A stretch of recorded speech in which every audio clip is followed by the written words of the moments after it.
Hello everyone. Today we talk about how to fix the app of WhatsApp. We go to settings.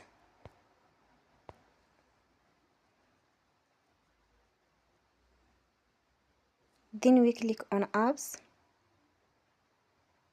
After that you will search the app WhatsApp.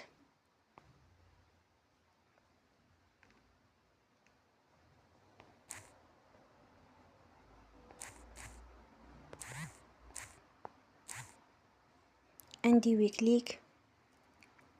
Then you will on Forcestop. After that you will go to storage. Then we click on clear cache. You will go to Play Store and you will update your app. Don't forget to support us by like and subscribe. See you next time and thank you for watching.